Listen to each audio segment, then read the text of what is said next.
Assalamualaikum warahmatullahi wabarakatuh. Mari klik subscribe di channel ini dan aktifkan tanda loncengnya untuk mendapatkan update pemberitahuan di video berikutnya.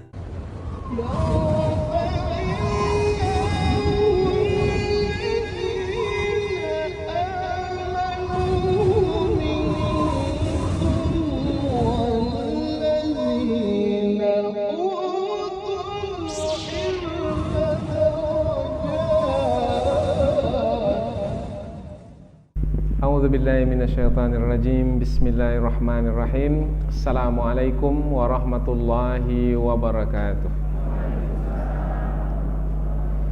Alhamdulillahi rabbil alamin, wa bihi nasta'inu ala umurid dunya waddin, nasta'inuhu wa nastaghfiruh, wa na'udzu billahi min syururi anfusina wa min sayyiati a'malina.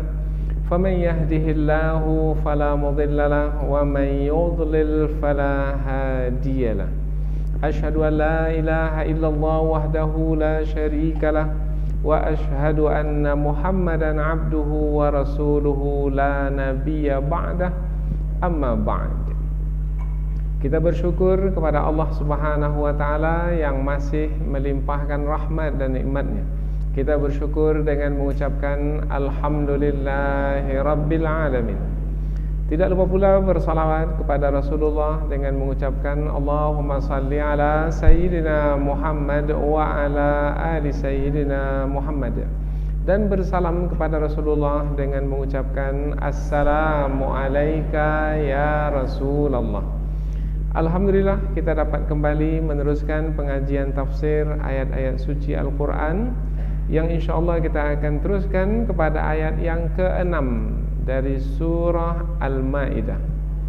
Ayat yang ke-6 dari surah Al-Ma'idah yaitu menerangkan tentang bersuci, taharah, yaitu dengan berwuduk atau mandi atau bertayamum. Berwuduk, mandi dengan menggunakan air. Tapi ada kalanya seseorang itu tidak mendapatkan air, atau ada air tapi tidak boleh menggunakan air disebabkan karena sakit. Maka dalam keadaan yang seperti itu, bersuci boleh digantikan apabila tadi dengan air, sekarang pula dengan tanah atau debu. Bersuci dengan menggunakan debu disebut dengan bertayamum. Jadi ayat yang kita pelajari ini adalah ayat yang berkaitan dengan syariat bersuci, yaitu dengan berwuduk atau mandi atau bertayamum. Apa kaitan ayat ini dengan ayat yang sebelumnya? Imam Ar-Razi dalam tafsir beliau menerangkan tentang kaitan ayat ini dengan ayat sebelumnya.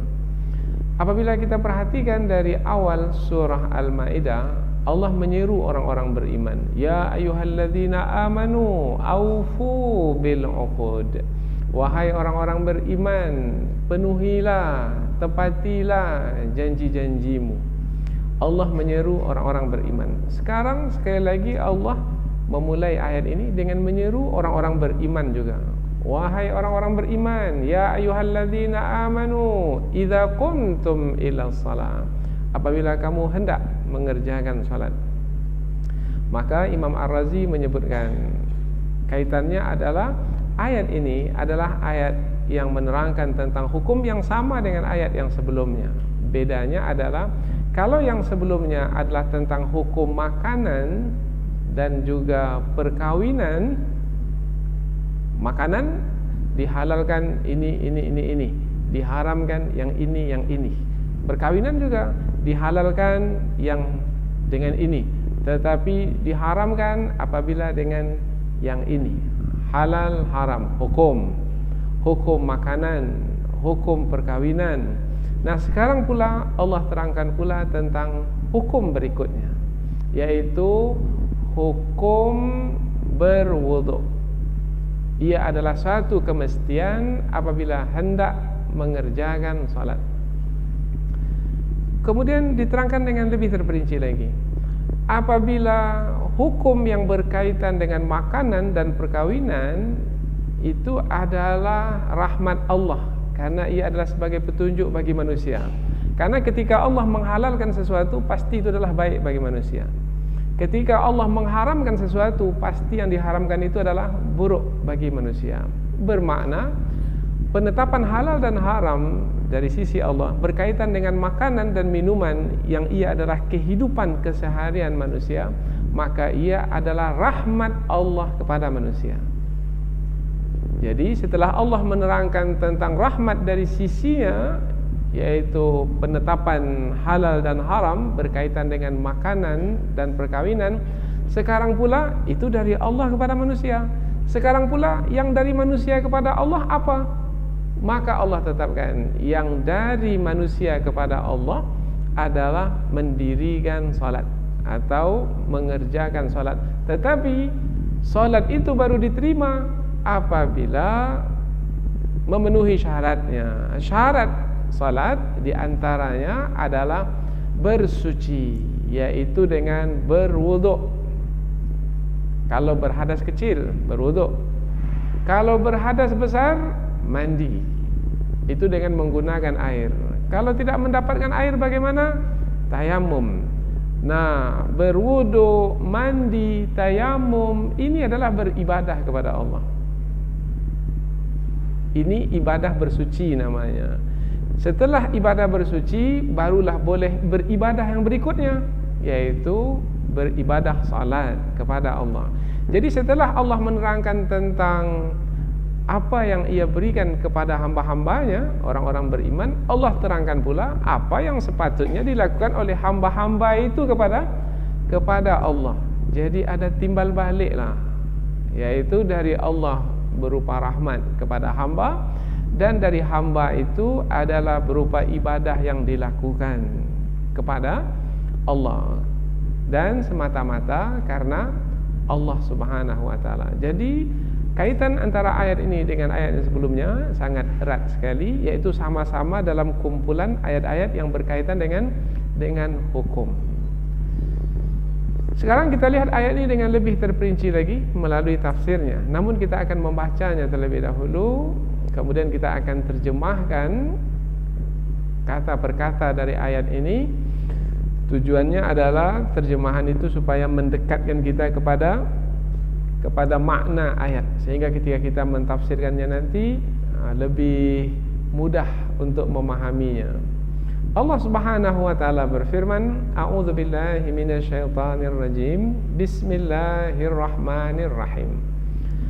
Ya ayyuhalladzina amanu idza qumtum ilas shalah faghsilu wujuhakum wa aydiyakum ilal marafiq wamsahu bi ru'usikum wa arjulakum ilal ka'bain wa in kuntum junuban fattahharu wa in kuntum marda aw ala safarin aw jaa ahadum minkum minal ghaiti aw lamastumun nisa falam tajidu ma'an fatayammamu sa'idan tayyiban famsahu biwujuhikum wa aydikum min ma yuridullahu liyaj'ala 'alaikum min haraj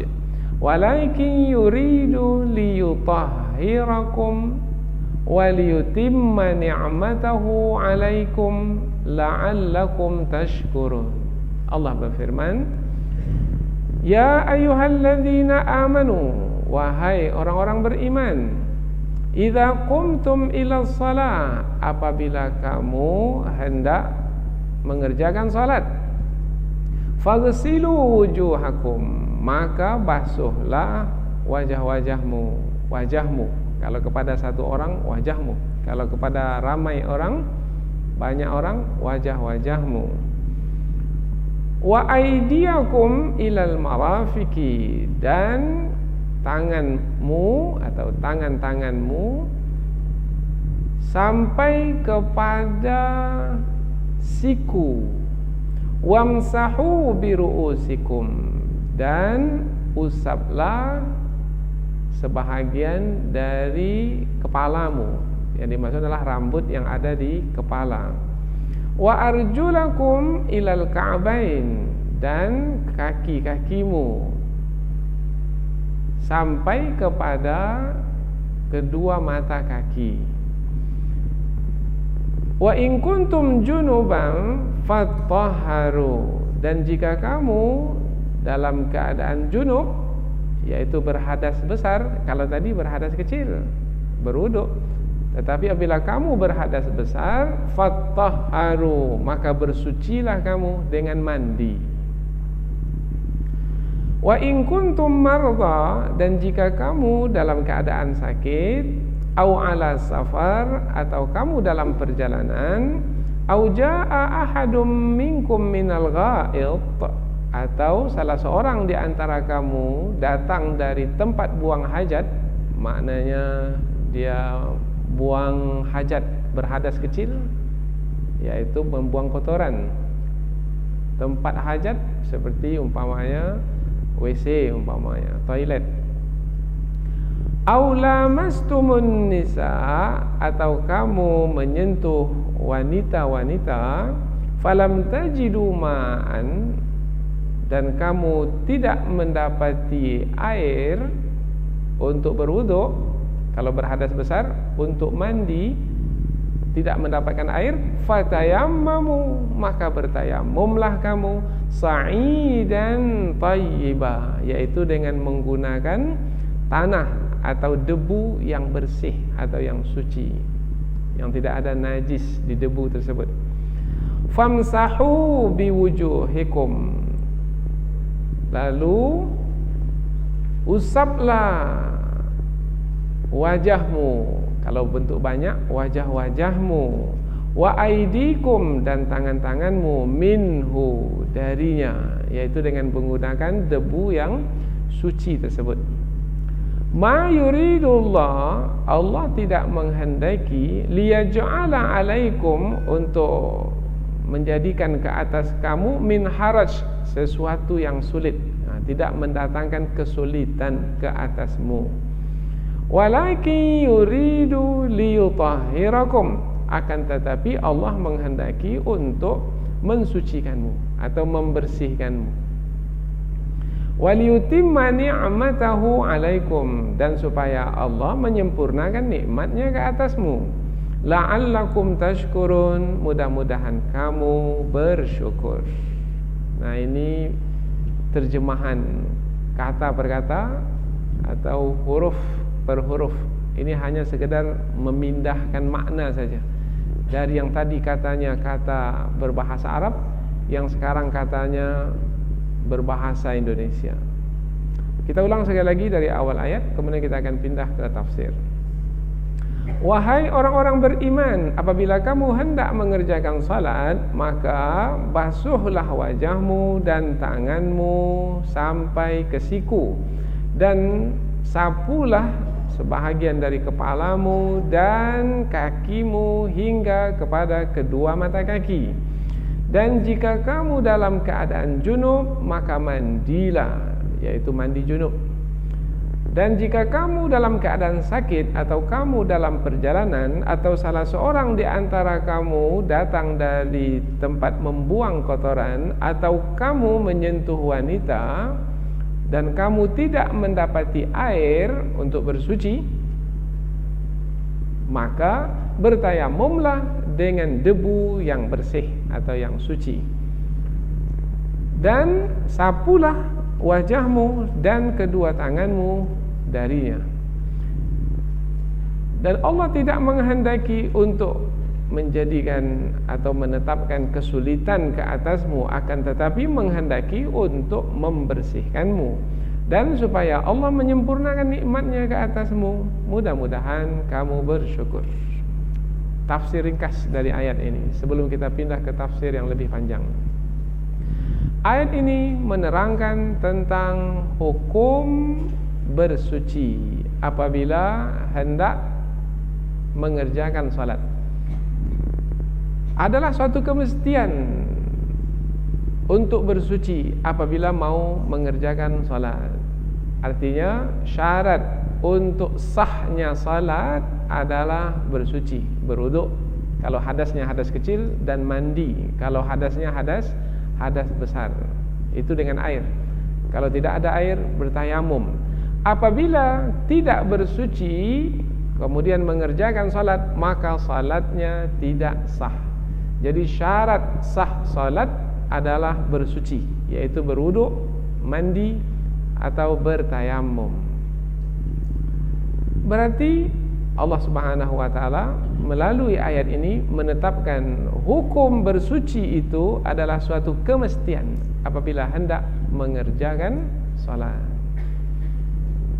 Jadi apabila ada seseorang yang langsung saja dia salat tanpa bersuci, meskipun salatnya itu benar, betul, tetapi salatnya itu tidak sah dan tidak diterima. Apa sebab? Sebab salat tidak bisa dipisahkan dengan bersuci, dengan wuduk untuk hadas kecil, dengan mandi untuk hadas besar, dan dengan tayamum apabila tidak mendapatkan air. Berarti apabila seseorang itu ingin diterima salatnya, maka hendaklah ia berwuduk dengan wuduk yang benar. Sebab kalau wuduk tidak benar, maka wuduknya tidak sah, tidak diterima. Apabila wuduknya tidak sah, maka salatnya pun tidak sah. Jadi wuduk mestilah diperhatikan seperti kita memperhatikan salat. Seperti apa wuduk itu? Bagaimana cara berwuduk? Air umpamanya kita basuhkan ke bahagian-bahagian anggota wuduk, yaitu seperti muka, tangan, kepala, dan kaki. Dari mana hingga mana?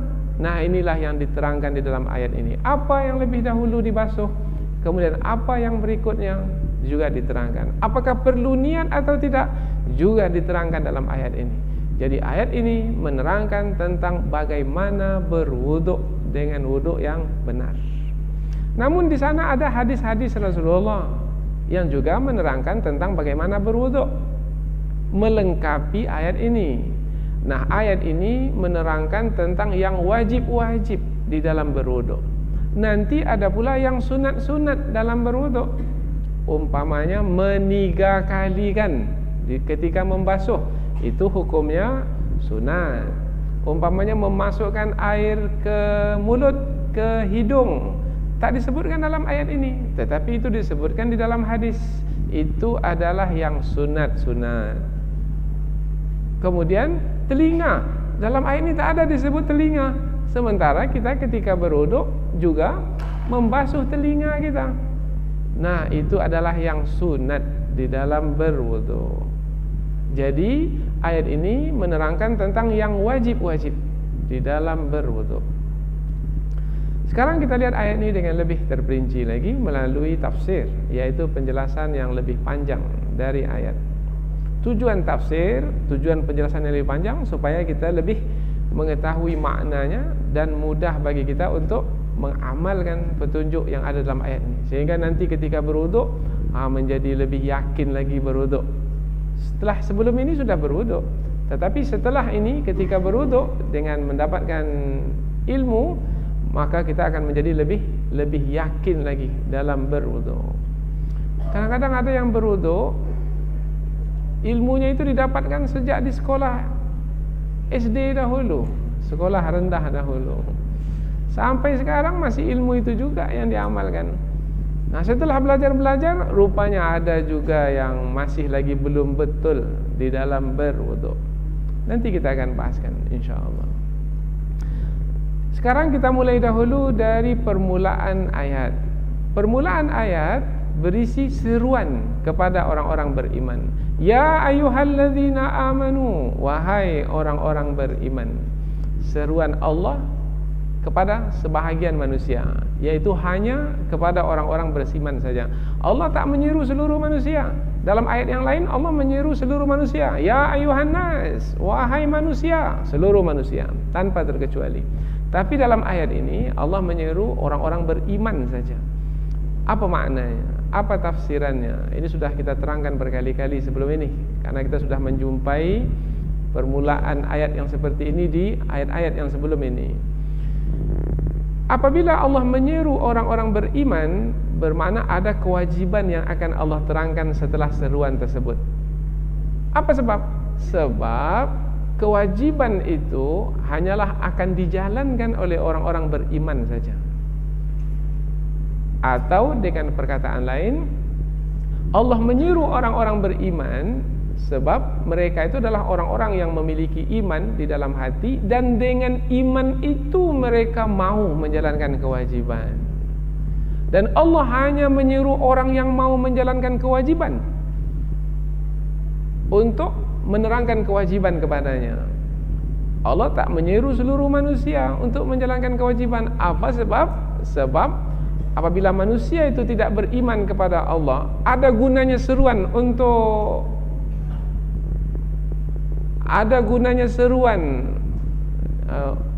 gunanya seruan yang isinya adalah kewajiban yang akan mereka jalankan.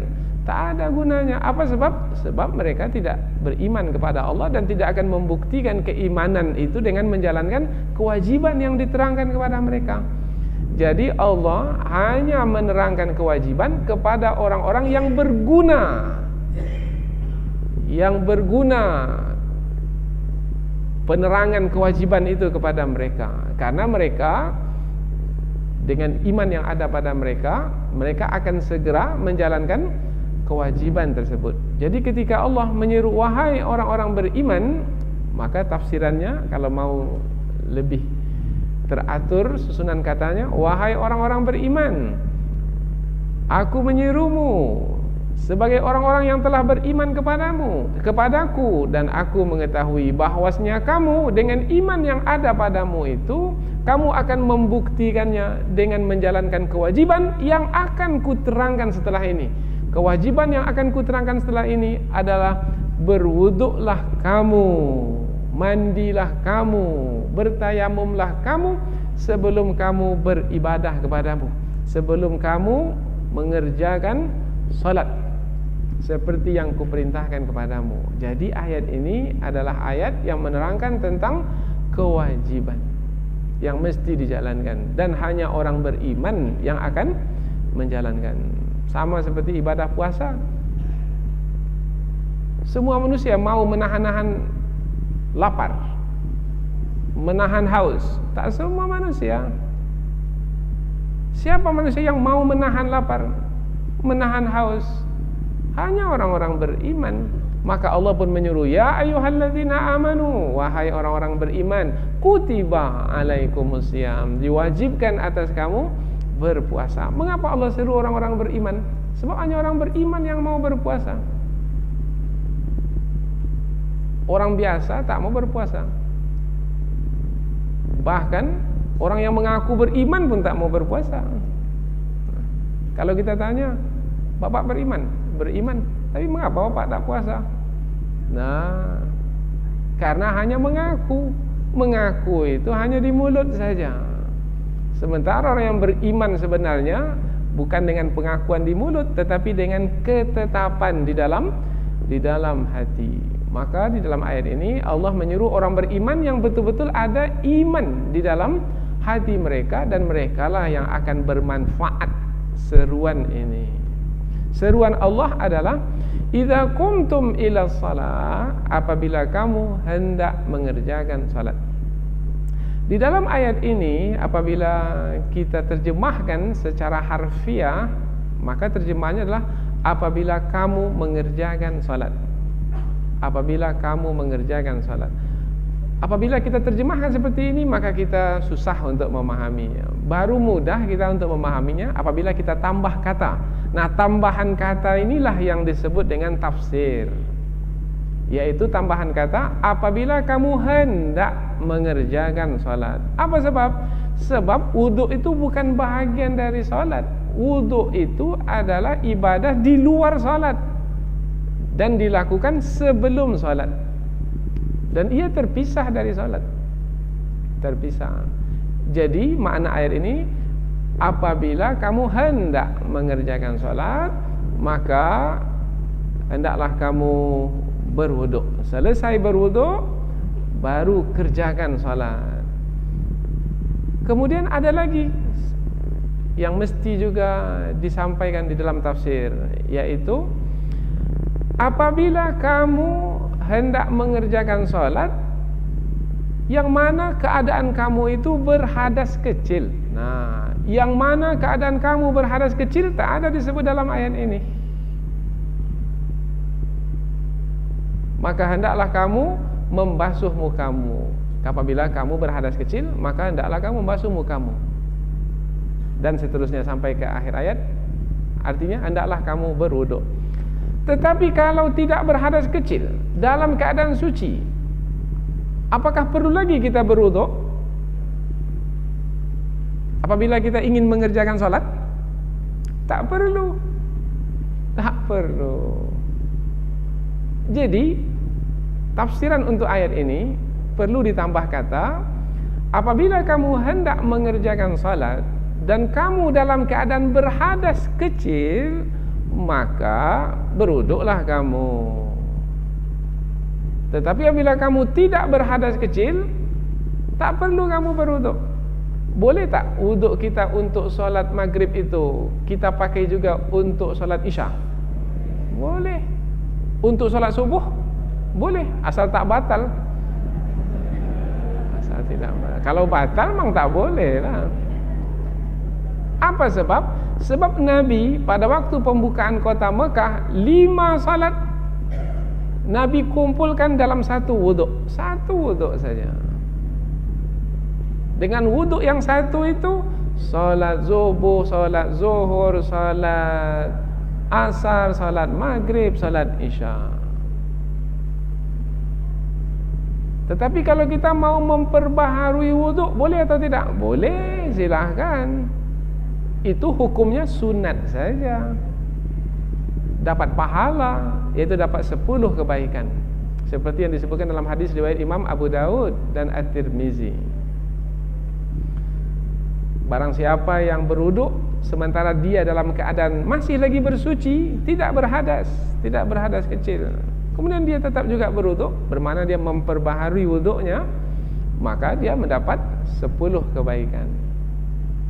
Jadi ketika kita menafsirkan ayat ini, mesti kita tambah kata, yaitu apabila kamu hendak mengerjakan salat dan kamu dalam keadaan berhadas kecil, hadas kecil ya, bukan hadas besar, maka hendaklah kamu berwuduk. Tetapi di sini ini tak ada digunakan kata wuduk, yaitu disebutkan tentang bagaimana cara berwuduk, yaitu hendaklah kamu faghsilu wujuhakum, maka hendaklah kamu membasuh mukamu. Sebelum sampai kepada hendaklah kamu membasuh mukamu atau basuhlah mukamu, sebelumnya adalah apabila kamu hendak mengerjakan salat. Apabila kamu hendak mengerjakan salat, kalau disebut hendak mengerjakan, bermakna bersengaja untuk melakukan salat, maka hendaklah kamu membasuh wajahmu. Apabila kamu hendak, karena di sini disebutkan kata apabila kamu hendak mengerjakan, bermakna ada suatu kesengajaan, maka sebagaimana bersengaja salat, begitu pula lah bersengaja dalam berwuduk. Maksudnya apa? Apabila bersengaja dalam salat perlu niat, maka apabila bersengaja wuduk pun juga perlu niat. Maka apabila berwuduk tidak berniat, maka wuduknya tidak sah. Sebagaimana salat apabila tidak berniat, maka salatnya tidak sah. Innamal a'malu binniyat. Sesungguhnya amalan itu bergantung kepada niat. Nah, ini dia dalil yang digunakan oleh para ulama untuk menetapkan hukum niat di syariat berwuduk atau di ibadah berwuduk. Kemudian dimulailah tata cara wuduk. Pertama, Allah perintahkan faghsilu wujuhakum, maka basuhlah wajahmu. Faghsilu, basuhlah. Dari kata ghasala. Ghasala ini membawa makna yaitu air itu dituangkan atau dialirkan ke wajah kulit. Kemudian kata ghasala ini membawa makna bukan hanya mengalirkan begitu saja, tetapi mengusapkan tangan itu ke wajah. Ada orang yang umpamanya air itu jatuh ke mukanya, umpamanya air pancuran umpamanya jatuh ke muka, kemudian dia hanya putarkan saja mukanya itu ke air pancuran, begitu saja. Kemudian air itu jatuh ke mukanya. Apakah ini bermakna ghasala? Tidak. Baru bermakna ghasala kalau tangannya ini dia usapkan ke mukanya itu. Itu makna ghasala. Faghsilu. Begitu juga nanti kepada tangan. Karena ada air keran dibuka, kemudian dia letak tangannya begitu saja. Ini tidak menepati wuduk yang benar. Baru benar kalau dia usapkan tangannya itu, bermakna air itu dia meresap ke dalam kulit-kulitnya, ke pori-pori kulitnya, barulah membawa makna basuh. Kalau tidak, tak membawa makna basuh.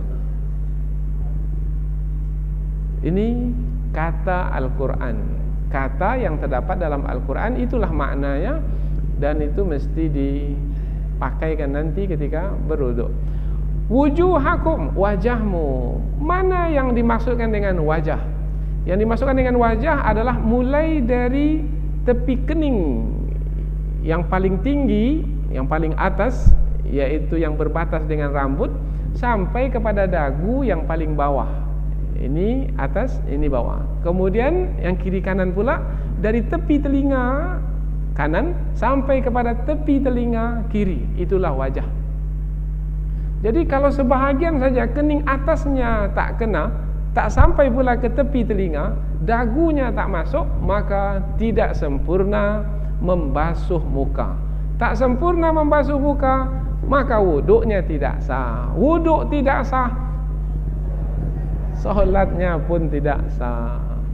Maka mesti pastikan.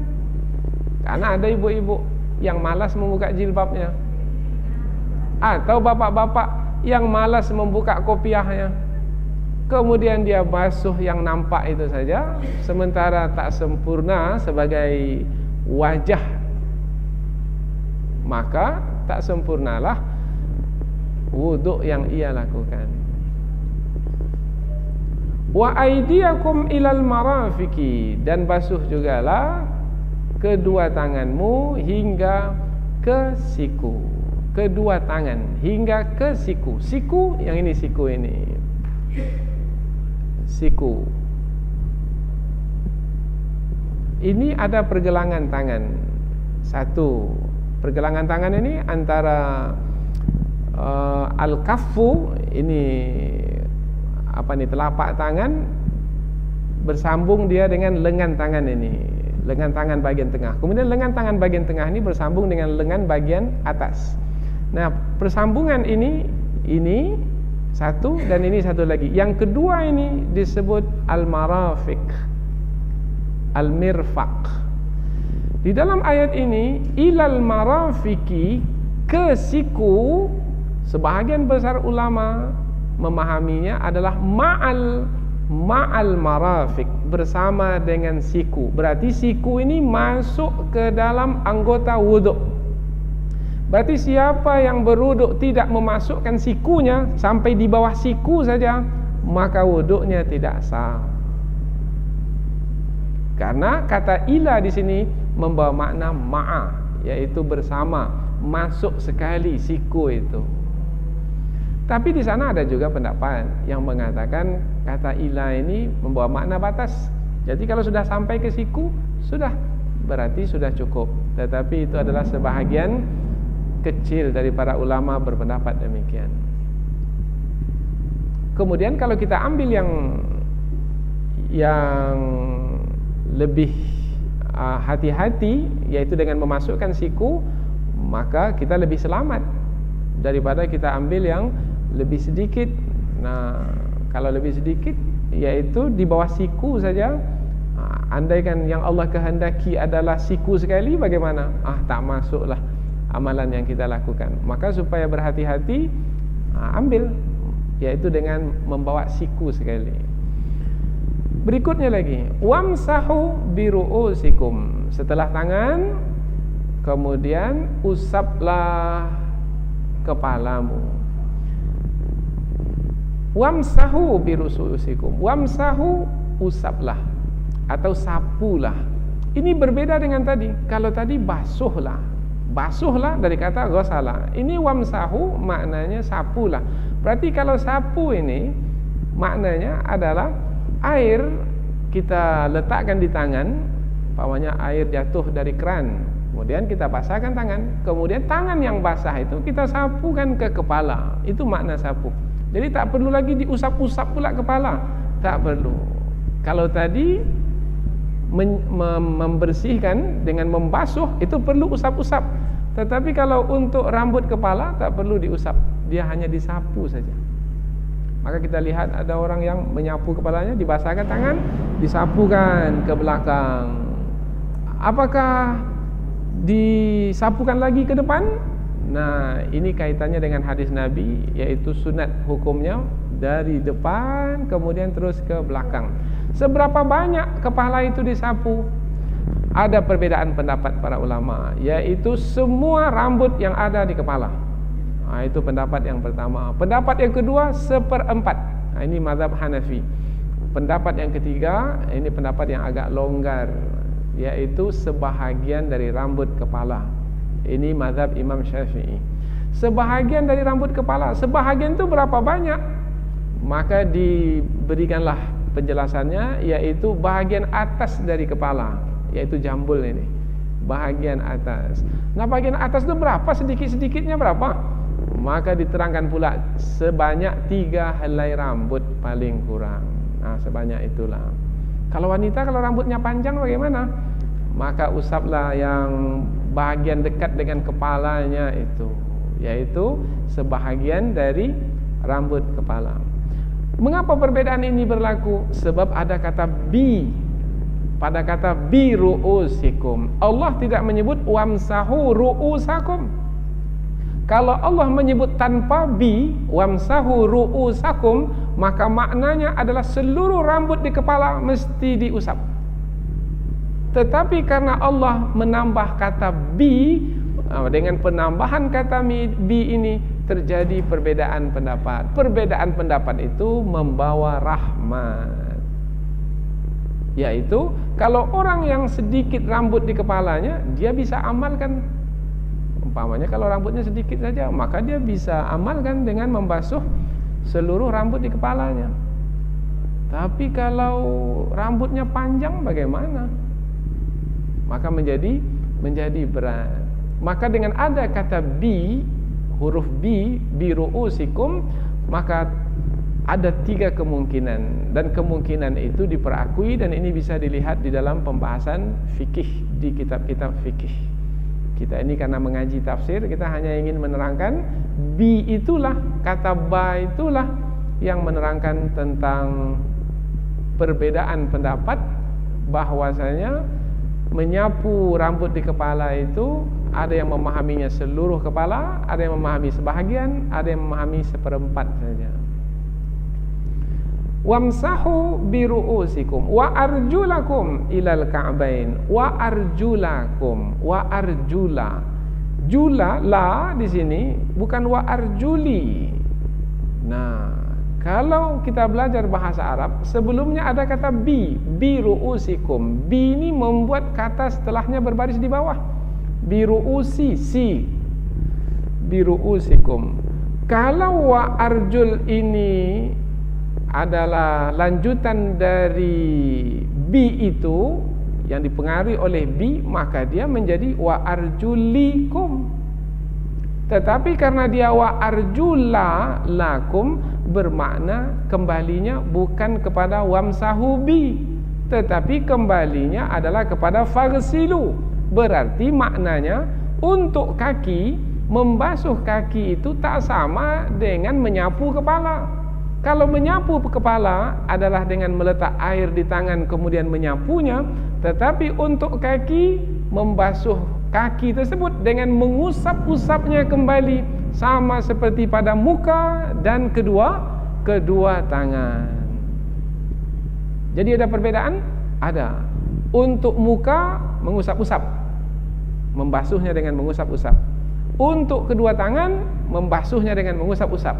Untuk kepala menyapunya saja. Untuk kaki membasuh dengan mengusap-usapnya juga. Mengusap-usap ini dalam bahasa Arab ma'at tadlik, yaitu dengan menekankan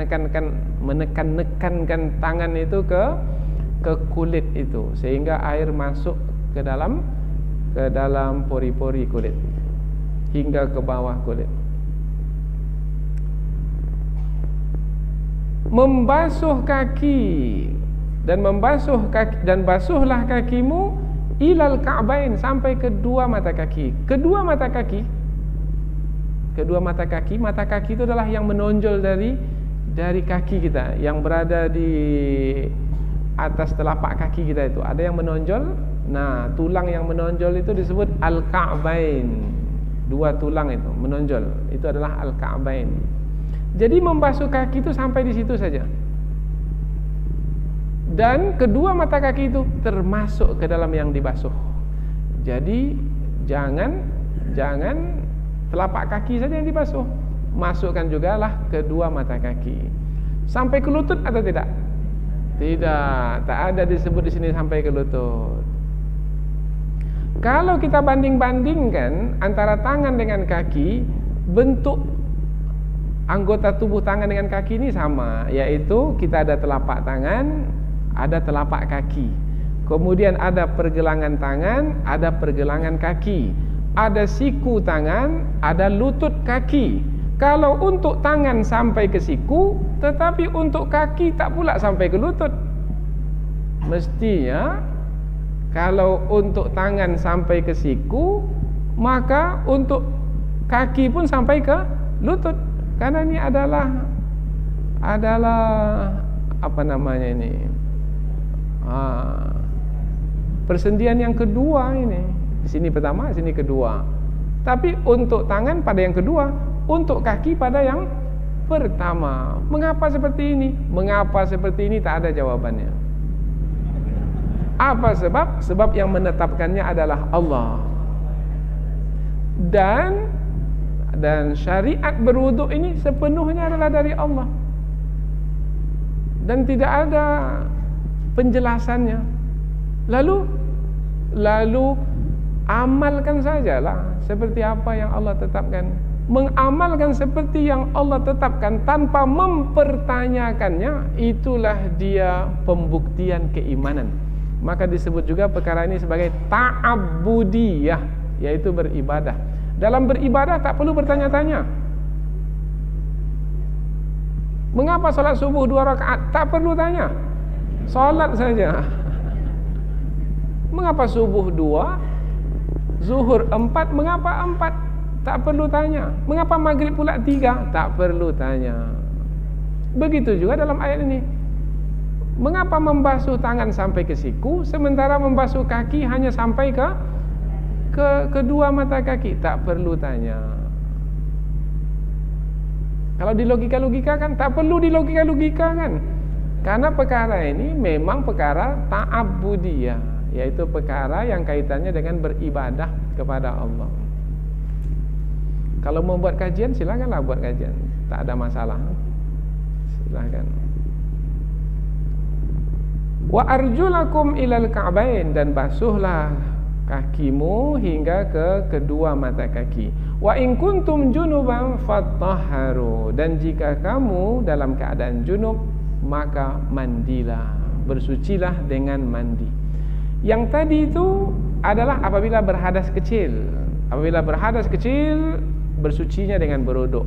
Sekarang pula, jika kamu junub, junub ini berhadas besar.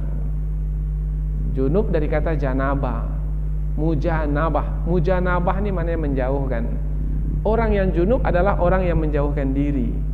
Menjauhkan diri dari membaca Al-Quran, dari membawa Al-Quran, dari mendekati masjid, dari mengerjakan solat. Karena ini adalah perbuatan yang tidak boleh dilakukan oleh orang yang dalam keadaan junub. Maka junub, dikatakan junub adalah orang yang menjauhkan diri. Baru boleh mengerjakan solat, masuk masjid kalau dia mandi. Kalau sudah mandi, tak junub lagi, maka boleh untuk mengerjakan solat dan mendekati masjid.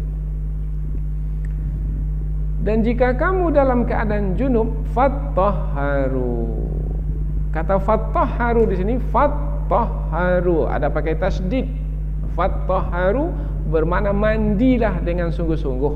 Nah, mandi sungguh-sungguh ini berarti mandinya bukan mandi biasa, yaitu mandi dengan mengalirkan air ke seluruh tubuh, mulai dari ujung rambut sampai ke ujung kaki, dan dengan mengusap-usapnya sekali, yaitu dengan menekan-nekankan tangan ini ke setiap kulit kita semampu kita, sampai ke dalam hidung, sampai ke dalam hidung, ke dalam mulut dengan berkumur-kumur, sampai ke bawah kulit kepala. Kulit kepala yang dekat rambut itu, maka ada juga yang mengatakan berkeramas atau menggunakan sampo umpamanya, supaya dia menepati makna fattahharu, yaitu bersengaja dengan sungguh-sungguh mengalirkan air ke seluruh tubuh. Itu makna fattahharu. Tak cukup dengan mengalirkan air begitu saja, tidak. Kemudian berikutnya lagi, sudah selesai. Kalau berhadas kecil berwudu, kalau berhadas besar mandi. Kemudian ada halangan. Ada halangan. Halangannya adalah tidak bisa menggunakan air. Sebabnya adalah sakit. Wa in kuntum marda, jika kamu dalam keadaan sakit, ini halangannya. Halangannya sakit. Ada lagi halangan yang kedua. Au ala safar, atau kamu dalam keadaan musafir. Dalam keadaan musafir, apa halangannya? Cari air, tak dapat air. Umpamanya dahulu orang-orang Arab itu musafirnya di padang pasir, maka susah untuk mendapatkan air di padang pasir. Au jaa ahadum minkum minal ghaid, berhadas kecil, yaitu karena telah membuang najis di tempat pembuangan najis, yaitu di kakus atau di WC, di toilet umpamanya. Aulamastumun nisa, atau kamu menyentuh wanita. Nah, kata aulamastumun nisa ini sudah kita terangkan dahulu dalam surah An-Nisa, yaitu ada di antara ulama yang membawanya kepada menyentuh kulit dengan kulit, ada yang membawanya kepada makna berhubungan badan antara suami dengan istri. Bersentuh kulit dengan kulit batal wudu. Berhubungan suami istri berhadas besar. Jadi hadas kecil dengan berwudu, hadas besar dengan mandi. Kemudian tidak mendapati air, falam tajidu ma'an, lalu kamu tidak mendapati air. Sementara kalau berhadas kecil mesti berwudu dengan air. Apabila berhadas besar mesti mandi dengan air, tapi tidak mendapatkan air, bagaimana? Maka fatayammamu, maka bertayamumlah. Bertayamum itu dengan apa? Sa'idan tayyiba, yaitu dengan menggunakan debu. Sembarangan debu, tidak, ada sifatnya di sini, tayyiba, debu yang suci. Ada debu yang kotor, ada.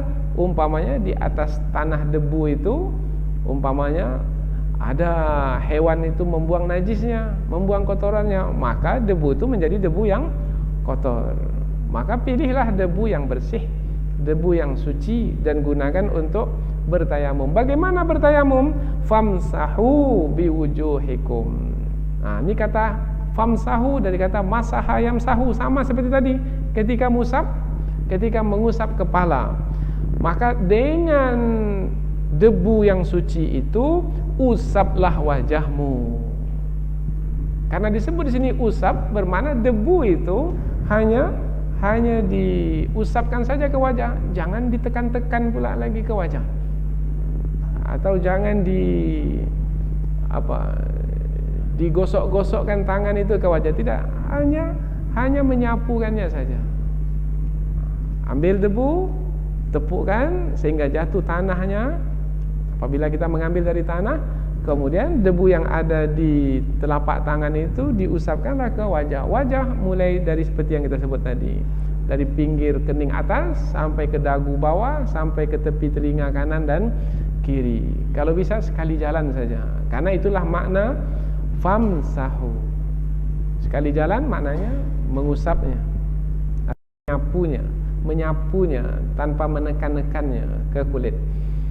Wa aidikum minhu, dan juga menyapunya kepada kedua tanganmu, kepada kedua tangan kanan dan tangan kiri. Ketika wudu, Allah menyebut basuhlah tanganmu sampai ke siku. Ketika bertayamum, Allah tak menyebut pula usaplah tanganmu atau sapulah tanganmu dengan debu itu sampai ke siku. Tak ada kata sampai ke siku di sini. Lalu bagaimana ini? Apakah sama membasuh tangan ketika berwudu dengan menyapu tangan ketika bertayamum? Maka ada di antara ulama berpendapat sama, karena sudah disebutkan ketika berwudu, maka di sini tak perlu lagi ketika bertayamum disebutkan pula. Tapi kata sebagian lagi ulama, karena di sini tidak disebut sampai ke siku, maka bertayamum itu boleh sampai pergelangan tangan saja. Sebab kata tangan dalam bahasa Arab sampai pergelangan tangan, sampai ke siku tangan, sampai ke ketiak ini pun juga tangan. Nah, jadi kata tangan itu bisa yang ini saja, yang paling ujung ini, bisa juga sampai ke siku, bisa juga sampai ke ketiak ini. Tapi karena di sini tak ada disebut sampai ke siku, apalagi sampai ke ketiak umpamanya, maka apabila mengambilnya yang sedikit saja dan itu sudah menepati makna tangan, maka sudah mencukupi. Kalau kita pakai yang mana? Pakai yang sampai pergelangan tangan saja atau sampai ke siku? Apabila sampai ke siku, bermakna kita mengambil dari ayat yang berkaitan dengan berwudu, yaitu membasuh tangan sampai ke siku. Kita bawa pula dia ke tayamum. Boleh, silakan, tidak mengapa. Itu adalah perbedaan pendapat para ulama. Mengapa berbeda pendapat? Itulah dia sebabnya. Melalui kajian tafsir ini, oh itu dia rupa sebabnya. Kalau sudah tahu sebabnya, lapang-lapang dada saja lah. Jangan sempit dada. Saya betul, kamu salah. Sudah. Tidak. Apalagi kalau kita belajar usul fikih. Kalau kita belajar usul fikih, maka kita akan mendapati bahwasanya perbedaan pendapat disebabkan dalil yang sama, ayatnya sama, hadisnya sama. Itu bisa membawa kepada banyak sekali pendapat. Itu baru dari dalil yang sama. Apalagi kalau dalilnya berbeda, maka perbedaan tidak dapat dielakkan. Perbedaan itu apabila masih lagi menepati manhaj atau metodologi di dalam penetapan hukum, maka ia adalah dibenarkan. Ini keluasan fikih di dalam Islam. Kemudian ujung ayat, ma yuridullahu liyaj'ala 'alaikum min haraj. Sudah selesai hukum berwudu, sudah hukum mandi, sudah hukum tayamum, sudah. Kemudian Allah tutup, Allah tidak menghendaki kesulitan ke atasmu. Apa maknanya ini? Maknanya adalah apabila kamu diperintahkan untuk berwudu, untuk mandi, itu bukanlah sesuatu yang sulit bagimu, mudah sekali. Kemudian apabila tidak ada air, maka Allah pun tak paksa kamu untuk mencari air sampai kemana-mana, tidak. Apabila kamu tak mendapatinya, kemudian telah masuk waktu sholat, maka boleh gantikan air itu dengan debu yang bersih. Mudah sekali. Allah tak menghendaki kesulitan. Agama ini mudah. Ad-dinu yusr. Yang tak boleh itu adalah memudah-mudahkan agama. Itu tak boleh. Agama itu mudah, tetapi jangan memudah-mudahkan agama. Kalau memudah-mudahkan itu dah masuk kehendak hawa nafsu kita. Allah tidak menghendaki kesulitan ke atasmu, akan tetapi Allah menghendaki untuk membersihkanmu, mensucikanmu. Dengan menetapkan hukum berwudu, mandi, bertayamum, itu tujuannya adalah untuk mensucikanmu. Mensucikan. Kalau dengan air memang bisa kita fahami makna mensucikan. Tapi kalau dengan debu, apakah menepati juga makna mensucikan? Maka dibahas oleh ulama tafsir, iya, menepati juga makna mensucikan. Sebab makna mensucikan itu bukan hanya dengan air saja, tetapi juga dengan menjalankan perintah Allah, itu adalah juga mensucikan. Dan mensucikan itu, pertama mensucikan badan dengan air. Kemudian mensucikan apa lagi? Mensucikan jiwa. Mensucikan jiwa dengan apa? Dengan menjalankan perintah Allah. Mau bertayamum seperti yang Allah telah tetapkan caranya, bermakna kita ini telah mensucikan jiwa kita, karena kita tunduk dan patuh kepada Allah. Sapu mukamu dengan debu. Iya ya Allah, hamba sapu muka hamba dengan debu. Sapu pula kedua tanganmu. Iya ya Allah, hamba sapu. Hamba tunduk dan patuh kepadamu ya Allah. Tunduk dan patuhnya seorang hamba itu bermakna hamba itu telah mensucikan jiwanya. Tunduk dan patuh. Tak mau tunduk dan patuh bermakna dia telah mengkotori jiwanya dengan keangkuhan dan kesombongan dirinya. Jadi maknanya mensucikan di sini mensucikan badan dan juga mensucikan jiwa. Jadi berwudu, mandi dan tayamum itu tujuannya adalah untuk mensucikan. Mensucikan apa? Badan. Mensucikan apa? Mensucikan jiwa. Karena kalau tidak di sini kita buat tafsirnya, nanti akan ada yang membantah. Ustaz, ada orang yang buang angin, tapi yang dibasuh adalah mukanya. Kalau memang ia mensucikan, mestinya di tempat buang angin itulah dibersihkan dengan air.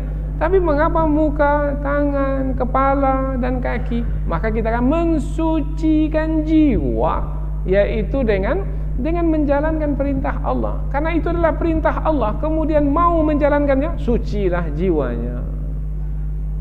Itu makna ayat ini. Karena ada orang yang mencoba untuk mengakal-akalkannya juga.